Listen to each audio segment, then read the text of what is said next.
everyone, this is Dipanjali and I welcome you all on my YouTube channel Study Time India। बच्चों previously हम लोगों ने एक सब एटॉमिक पार्टिकल को डिस्कस करना स्टार्ट किया था जिसमें हम इलेक्ट्रॉन को कवर कर चुके थे। Structure of atom chapter start किया हुआ है तो उसमें इलेक्ट्रॉन को हमने कवर कर लिया। आई होप समझ में आया होगा। कोई भी कंफ्यूजन हो तो कमेंट बॉक्स में लिखिएगा और अगर वीडियो अच्छा लगता हो, समझ में आता हो तो अपने दोस्तों के साथ शेयर करना और चैनल को सब्सक्राइब ज़रूर करना। तो शुरू करते हैं आप नेक्स्ट सब एटॉमिक पार्टिकल को डिस्कस करना, दैट इज़ प्रोटॉन। अब ये प्रोटॉन का कॉन्सेप्ट कैसे आया साइंटिस्ट के मन में? देखो, एटम जो होते हैं ओवरऑल अगर हम कहें तो एटम न्यूट्रल होते हैं। न्यूट्रल यानी विदाउट एनी चार्ज। हमने तो अभी एक चार्ज पढ़ लिया कि एटम में इलेक्ट्रॉन्स होते हैं, कैथोड रे जिन पर नेगेटिव चार्ज होता है। तो उस इलेक्ट्रॉन के होते हुए वो न्यूट्रल कैसे बिहेव कर रहा है? इसका मतलब उसमें कुछ और भी होगा जो कि उस नेगेटिव को कैंसिल आउट कर रहा है, ओवरऑल उसको न्यूट्रल बना रहा है। साइंटिस्ट ने सोचा कि ज़रूर हो ना हो, जिस तरह नेगेटिव चार्ज है ना एटम में, उसी तरह से पॉजिटिव चार्ज भी होगा और दोनों इक्वल होंगे, तभी कैंसिल आउट हो गए और तभी ओवरऑल जो एटम है वो न्यूट्रल है। तो सबसे पहले आया था गोल्डस्टाइन। ये जो गोल्डस्टाइन साइंटिस्ट है, ई गोल्डस्टाइन, तो इनके मन में कि चलो एक्सपेरिमेंट परफॉर्म करके देखते हैं कि वो जो कैंसिल आउट हो रहा है ना नेगेटिव चार्ज इलेक्ट्रॉन का इफेक्ट उस एटम से जो कि उसे न्यूट्रल साबित कर रहा है, वो क्या है एक्चुअल में। तो इन्होंने जो पहले जिस तरह से इलेक्ट्रॉन में हम लोगों ने पढ़ा है ना, डिस्चार्ज ट्यूब ली थी और उसके बाद उसमें जे थॉमसन ने जितना भी जो एक्सपेरिमेंट किया था वही सेम, ठीक है, जो चीज़ें थी वो सभी सेम ले ली। किसने? गोल्डस्टाइन ने। तो इन्होंने एक डिस्चार्ज ट्यूब ली, बहुत ज़्यादा वेरी हाई टेम्परेचर वोल्टेज उसका रखा, बहुत ज़्यादा वोल्टेज रखना है यानी हाई वोल्टेज की बैटरी से कनेक्ट कर दिया, ठीक है। और इसके अंदर एक गैस फिल कर दी, सिमिलरली वेरी लो प्रेशर, ताकि पार्टिकल फ्रीली मूव कर सके। हाई प्रेशर नहीं रखना है, लो प्रेशर रखना है ताकि फ्रीली पार्टिकल्स गैस के मूव कर सके। हुआ क्या, जैसे ही इन्होंने स्विच ऑन किया तो अगेन कैथोड से तो निकल ही रहे थे एनोड की तरफ। तो इनको हमने प्रीवियसली कह दिया था, क्या कह दिया था? कैथोड रे, इलेक्ट्रॉन के डिस्कवरी के वक्त में।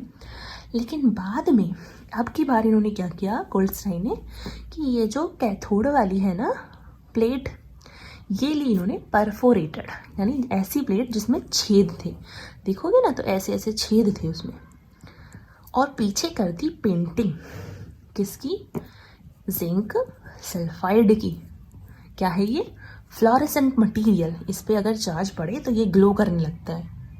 हुआ क्या, जैसे ही स्विच ऑन किया तो यहाँ से कुछ चार्ज पार्टिकल, कुछ रेज निकली जिसने इस परफोरेटेड जो कैथोड है, ठीक है, उसको, कैथोड क्या होता है? नेगेटिव चार्ज टर्मिनल, इसको भेदते हुए उन छेदों से निकल गया होगा और यहाँ पर ग्लो करना शुरू कर दिया पीछे जो, ठीक है, पीछे जो जिंक सल्फाइड का लेप है वो ग्लो करना स्टार्ट कर दिया। इसका मतलब जिस तरह से पहले यहाँ ये जो पीछे वाली एनोड की पीछे वाली जो वॉल है वो ग्लो कर रही थी, किसके कारण? कैथोड रेस की वजह से। उसी तरह से एनोड की तरफ से आने वाली रेज यहाँ कैथोड के पीछे वाली वॉल को ग्लो करा रही हैं। तो इनको क्या कहा गया? इनको कहा गया, क्या कहा गया?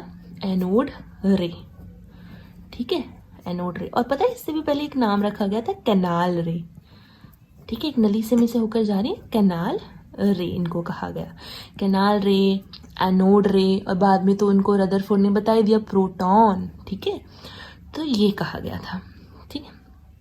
अब चार्ज कैसा है, कैसे पता चला? देखो, नेगेटिव की तरफ अट्रैक्ट हो रही है, हो ना हो पॉजिटिव होंगी, तो एनोड रे पॉजिटिव चार्ज कंटेनिंग होती हैं, ठीक है। और इनका जो चार्ज है या मास है ना एनोड रे का, that is totally dependent on nature of gas. Gas के नेचर पर डिपेंड करता है।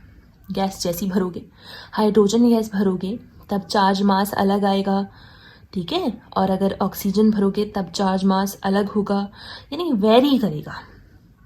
लेकिन बेसिक जो हमारा स्टार्टिंग जो एलिमेंट है वो शुरू करते हैं हम हाइड्रोजन से, जिसमें कि एक तो होता है प्रोटॉन और एक ही होता है इलेक्ट्रॉन।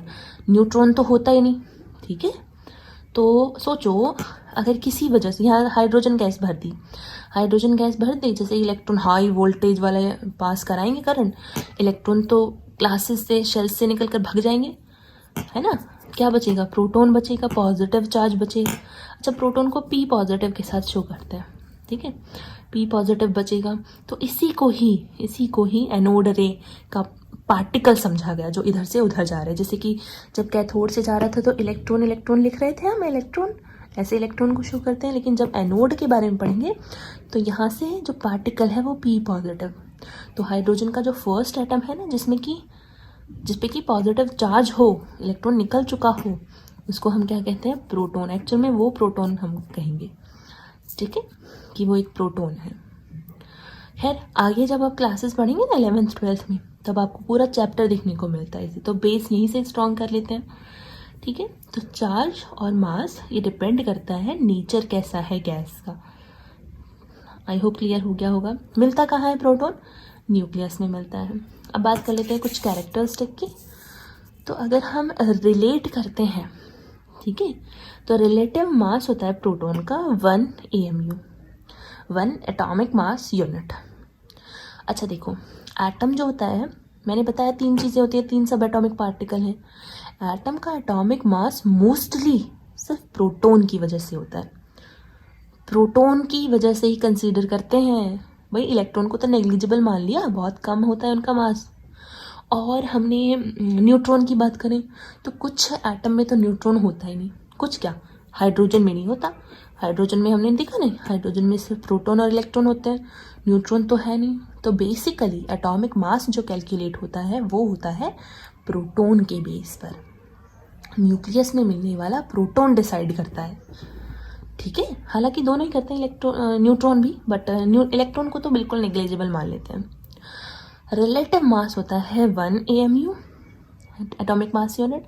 एब्सोल्यूट मास होता है 1.6 × 10⁻⁻24 ग्राम। एब्सोल्यूट, इट इज एब्सोल्यूट, ठीक है। माइनस में आ रही है वैल्यू, 0 पॉइंट कर करके हम को लिखना पड़ेगा। आगे है चार्ज। तो रिलेटिव चार्ज होता है +1, ठीक है। पॉजिटिव क्यों? प्रोटॉन के लिए 1, ठीक है। हाइड्रोजन से रिलेट कर लेते हैं। एब्सोल्यूट होता है positive, not negative, positive 1.6 × 10⁻⁻19 coulomb, just opposite two electrons. Electrons में यही नंबर था बट नेगेटिव साइन के साथ, प्रोटॉन में यही नंबर है बट पॉजिटिव साइन के साथ। आई होप आपको क्लियर हो गया होगा प्रोटॉन के बारे में। रिलेट किया है हमने हाइड्रोजन से, ठीक है। हाइड्रोजन का जो मास होगा वो 1 U होता है, और मैंने बताया कि हाइड्रोजन जो है उसमें से अगर एक इलेक्ट्रॉन निकाल देंगे तो वो एक प्रोटॉन बन जाता है, ठीक है। तो बस प्रोटॉन ही तो बचा है, प्रोटॉन की वजह से ही हाइड्रोजन का मास 1 U होता है। तो प्रोटॉन का और हाइड्रोजन का जो रिलेटिव मास है वो सेम होगा। एब्सोल्यूट मास ये होगा। चार्ज जो है 1 पॉजिटिव चार्ज, देखा नहीं, हाइड्रोजन से जब एक चार्ज निकल जाएगा तो उस पर एक इलेक्ट्रॉन निकल गया तो इस पर कैसा आ जाता है? पॉजिटिव चार्ज आता है। तो ये क्या है? प्रोटॉन की वैल्यू है, हाइड्रोजन को ही समझ लिया गया है, ठीक है। ऐसे ही जो अदर होते हैं, मान लो देखो हम कई तरह के गैसेस पढ़ते हैं तो सब का अलग अलग होगा, गैस के नेचर पर डिपेंड करता है ना, मास और चार्ज प्रोटॉन का अलग अलग होगा, ठीक है। न्यूक्लियस में प्रेजेंट रहते हैं, गोल्डस्टाइन ने बताया था इनके बारे में। और ये तो था सिर्फ किसके बारे में? प्रोटॉन। नेक्स्ट हम लोग कवर करके चलेंगे लास्ट सब atomic particle, that is neutron. अगर आपको वीडियो अच्छा लगे तो अपने दोस्तों के साथ शेयर जरूर करें, चैनल को सब्सक्राइब करना ना भूलें।